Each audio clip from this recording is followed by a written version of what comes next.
ભરૂચ શહેરમાં વર્ષોથી કાર્યરત રહેલી 100 વર્ષથી પણ જૂની વરસાદી પાણીના નિકાલની વ્યવસ્થા બંધ કરીને નગરપાલિકા દ્વારા નવી ડ્રેનેજ લાઇન ઊભી કરવામાં આવી છે। ભારે વરસાદ વચ્ચે નગરપાલિકાના એક લેટરથી સમગ્ર મામલો ચર્ચામાં આવ્યો છે। એક તરફ જૂની વરસાદી પાણીની ડ્રેનેજ લાઇન પૂરી દેવામાં આવી છે, તો બીજી તરફ નવી બનાવવામાં આવેલી ડ્રેનેજ લાઇન પણ વરસાદી પાણીના અસરકારક નિકાલ માટે સક્ષમ ન હોવાની વાત સામે આવી રહી છે।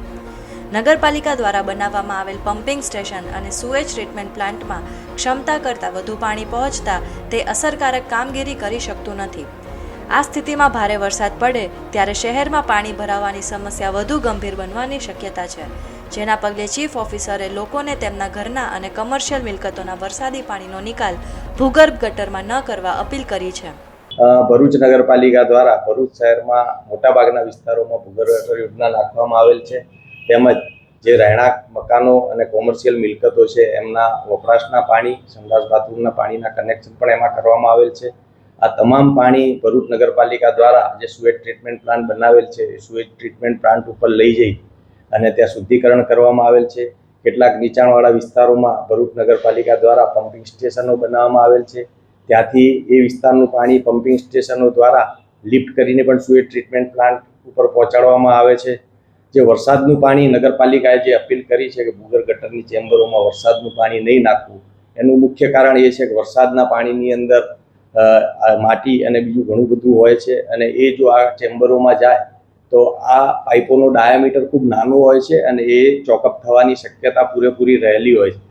જે આ શોર્ટકટ જો એમાં અપનાવવામાં આવે તો પ્રશ્ન એવા ઊભા થાય કે જે નાની વ્યાસની પાઇપો છે એ ચોકઅપ થઈ જાય અને લોકોના ઘરોમાં અને રસ્તા ઉપર જે ગંદુ પાણી છે ઉભરાવાની સમસ્યાઓ ઊભી થાય।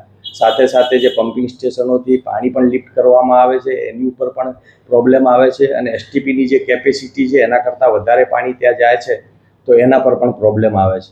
એટલે નગરપાલિકા દ્વારા આ અપીલ એટલા માટે જ કરવામાં આવેલ છે કે ભવિષ્યની અંદર આવા ચોકઅપના પ્રશ્નો ઊભા ના થાય અને લોકોને અને પ્રજાને બીજી કોઈ તકલીફ ના પડે।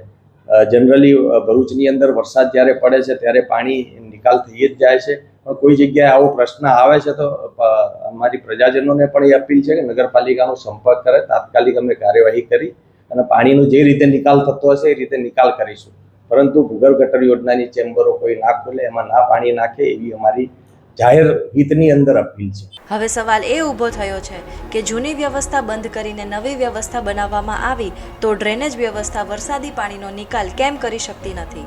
પહેલા વરસાદી પાણી કાસ અથવા નાળી મારફતે નર્મદા નદીમાં વહી જતું હતું, પરંતુ નવી વ્યવસ્થામાં પાણીનો માર્ગ અવરોધાઈ રહ્યો છે। પાણીના નિકાલની અન્ય વ્યવસ્થા પણ ઊભી કરવા સ્થાનિકો માંગ કરી રહ્યા છે। ગત તારીખ 5/8/2026 રોજ ભરૂચ નગરપાલિકા ચીફ ઓફિસર દ્વારા એક લેટર ભરૂચ નગર માટે એક પ્રસિદ્ધ કરવામાં આવે છે, જેની અંદર વરસાદી પાણીનો નિકાલ ભૂગર્ભ ગટર યોજનામાં ન કરવા માટેની અપીલ કરવામાં આવી છે। જૂના ભરૂચ અને આખા ભરૂચની અંદર જ્યારથી ભૂગર્ભ ગટર યોજનાનો કામ થયા છે ત્યારબાદ વરસાદી પાણીના નિકાલની કોઈ વૈકલ્પિક વ્યવસ્થા નથી। જ્યારે ધોધમાર વરસાદ પડે છે અને પાણી ભરાય છે તો એને કારણે એ બધા પાણી વરસાદી પાણીનો નિકાલ એ ભૂગર્ભ ગટર યોજનાના માધ્યમથી કરવામાં આવે છે। તો મારો ચીફ ઓફિસરને અને સત્તા પર બેઠેલા નેતાઓને સીધો સવાલ છે કે ભૂતકાળની અંદર જ્યારે ગટર યોજના નહોતી ત્યારે આ બધું પાણી આજુબાજુની જે ગટરો હતી એમાં વહીને નદીમાં જતું રહેતું હતું, તો અત્યારે એવી કોઈ વ્યવસ્થા નથી તો એ પાણીનો નિકાલ ક્યાં કરવો? તો એનો ખુલાસો ચીફ ઓફિસરે અને સત્તામાં બેઠેલા નેતાઓએ કરવો જોઈએ। એમની અપીલ સારી છે અને સાચી છે, પણ એનો કોઈ વિકલ્પ હોય તો એ પ્રજા એનો અમલ કરી શકે। હાલ જે ભૂગર્ભ ગટર યોજના છે એની અંદર એ પાણી છોડવા માટેની મજબૂરી એ છે કે જ્યારે ધોધમાર વરસાદ પડે છે તો પાણીનો નિકાલ ક્યાં કરવો, એટલે લોકો એની અંદર નિકાલ કરે છે।